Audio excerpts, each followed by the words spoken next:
Good morning or afternoon or whatever you're watching, eighth graders. It is, well, you know what? I don't know what day it is. I know what day it is for me. I'm actually recording this on the Friday before Thanksgiving, um, the same day. This is why later on, this is why, time travel. This is why last Friday when you watched the YouTube test review, I was wearing the same shirt and mask and stuff. I'm trying to get ahead a little bit, so I don't have to make videos if I have meetings and stuff on. You don't care. It doesn't matter. This will be posted the day that whatever we get to Chapter 6, Section 1 in a couple weeks or week and a half after we take the Chapter 5 test. And then go on Thanksgiving break or something. This is before Thanksgiving in my world. So if there's a giant earthquake that swallows the city of New York or something, and I don't mention it, it's not because I haven't been following the news or whatever. It's because I don't know about it yet because I'm coming from the past. Woo. Anyway, so we're into Chapter 6,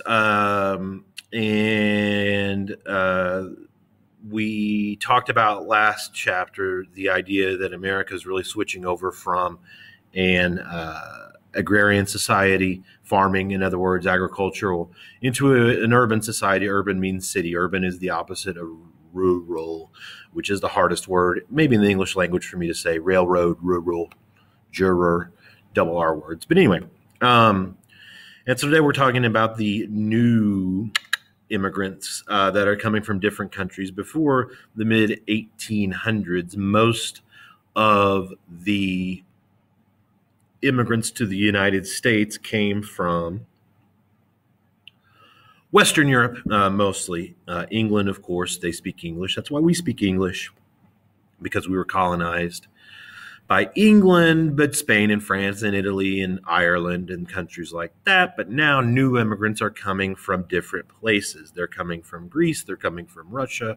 Okay, Italy, we said, already was here a little bit, but Italians were really mistreated, treated as a real distinct and discriminated against minority group in the mid 1800s.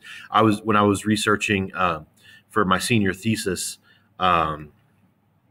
back, a million years ago when I was in college, I wrote it about baseball, which is not surprising, but I was researching Negro League baseball and stuff like that back in the day because that was what my thesis was about, and I found a bunch of old flyers basically back then, organized baseball, the Cubs and the Cardinals and the Mets and the Yankees and stuff like that.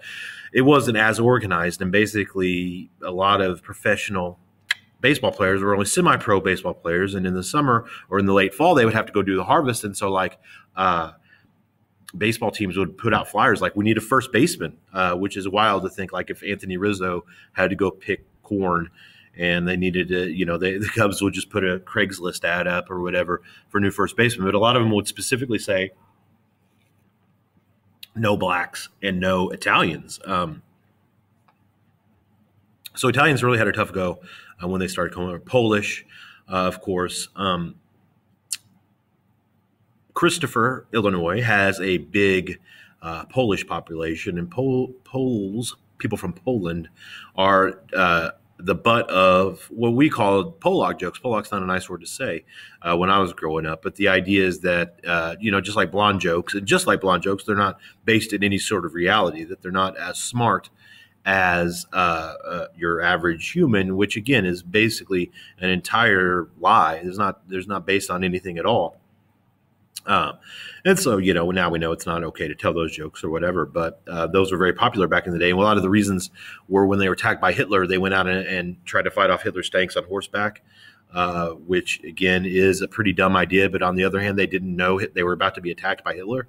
We'll get to that later on in chapter 12, but so they weren't ready to be attacked. And so the idea was either they had to lay down and just let Hitler roll over, or do what they were trained to do, which was a fight by whatever means they had available. And that was horses and swords and stuff, which made for a, now funny image, 2020. At the time, it was terrifying because Hitler was in charge. But now, dark gallows humor or whatever. They always say comedy equals tragedy time plus time. So, now we can laugh at the fact because Hitler had been defeated. But back then, it was not funny, and so they became the butt of jokes for a lot of years. Now we know better.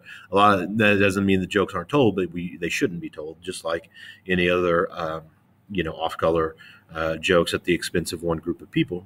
So anyway, many had different religions, and so they were treated differently, and also their languages sound a lot differently. English, Spanish, French, Italian at some level, they all come from Latin. Latin's a dead language, but those are all branches from the same tree, and they all sound not alike. I'm not expecting you to know. I'm on 435 days of Spanish lessons at this point. I still don't know a lot of words, but the rhythm and the syllables sound similar.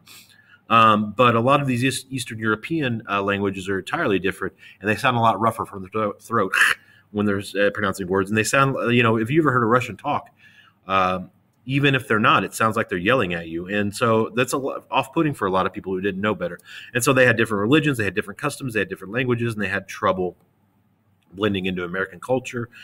They were, the idea we have is that people are pulled in by the American dream, the idea that you can come here, you could be free, and you can make your living as you see fit. And a lot of that's true for a lot of years. But in a lot of instances, it's the opposite. A lot of times things are just so bad where they came from that they had to leave. Overcrowding in Italy and Hungary, the potato famine in Ireland, which was before this, but things like that. There's famines, there's blights, which is basically like we're in the middle of a pandemic right now. A blight is like that, but instead of killing people, it kills plants.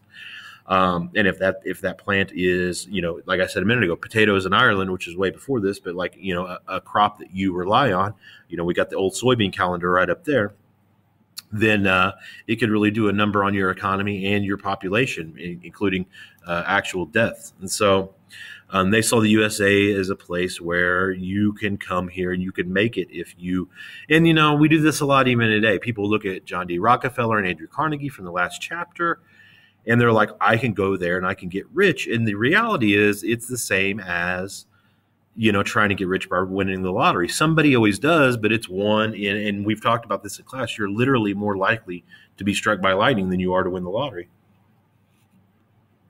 And so things for, statistically, and, history books, and history teachers, including myself, love to talk about the people who did it.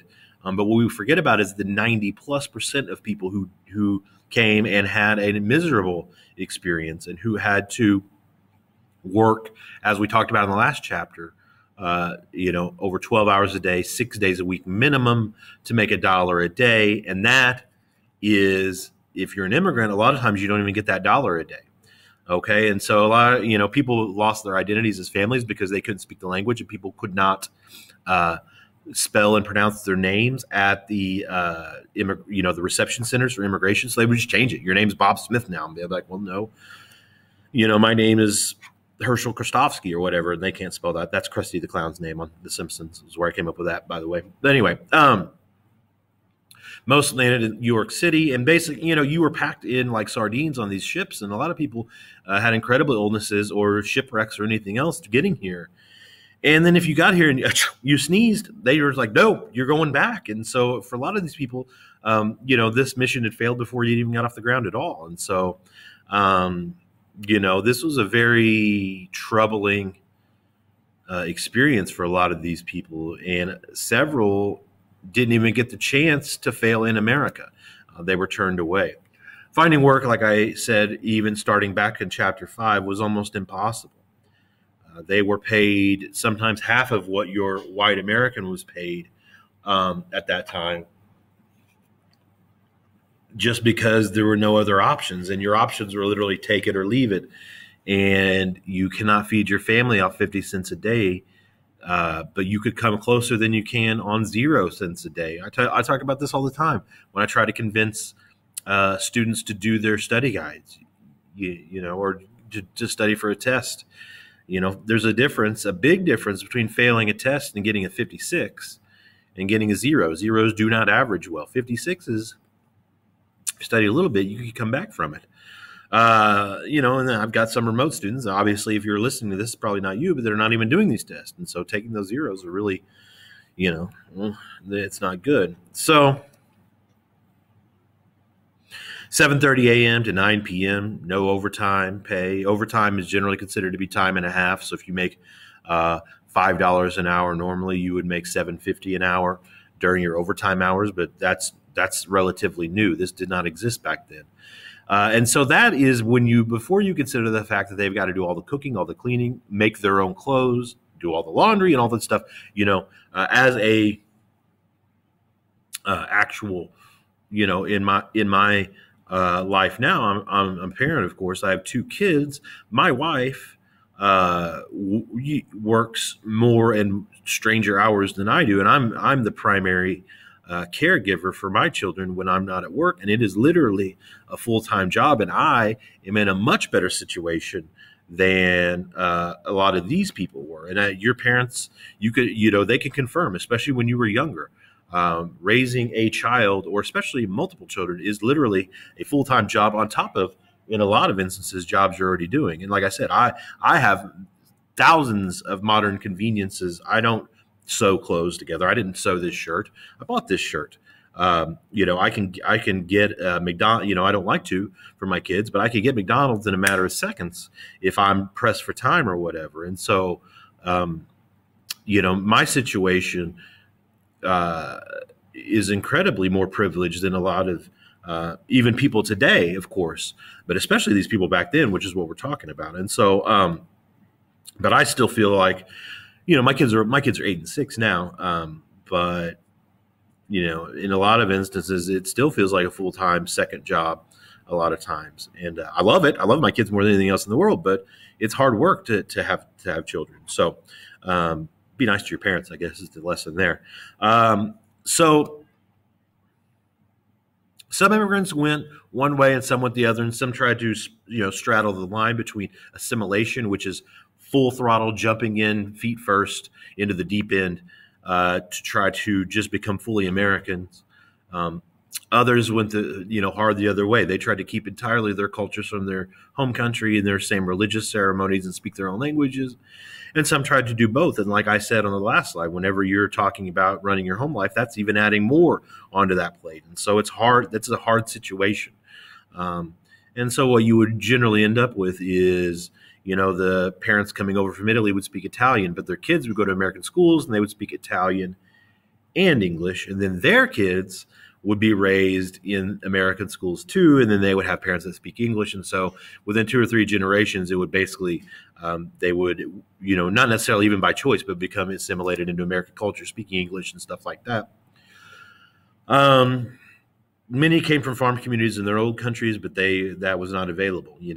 Coming here and buying a 300-acre farm and starting to farm, it's easier said than done. And so most of these people had to get literal assembly line factory jobs to be able to make a poor living.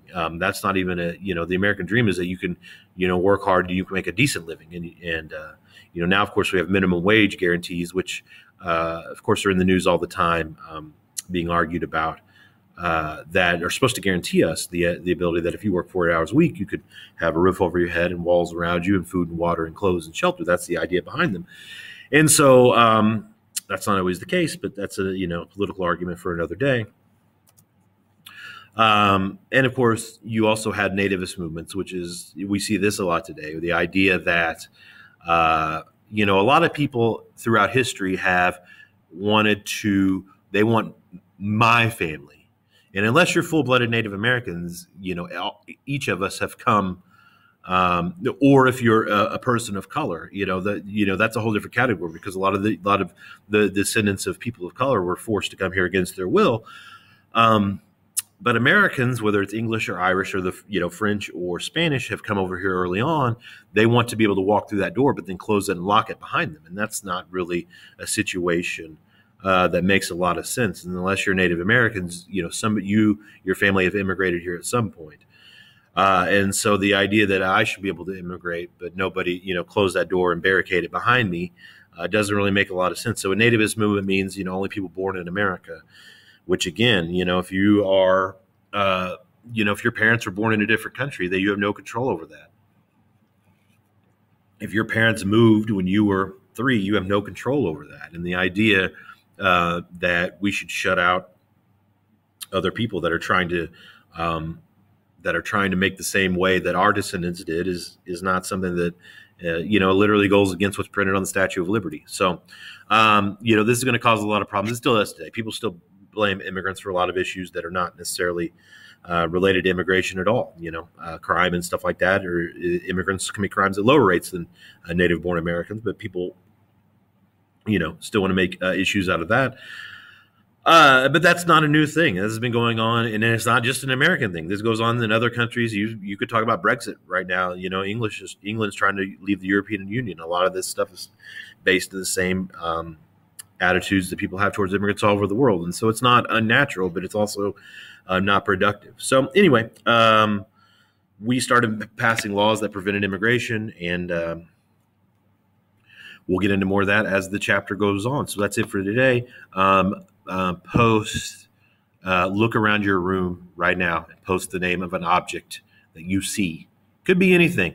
Like I would do calendar right now if I were doing there we go, calendar in the Google form. That's all you got to do. That's your answer to the question today. Make sure you're masking up if you're going out. Stay safe, and I will see you in the future from the past. Bye-bye.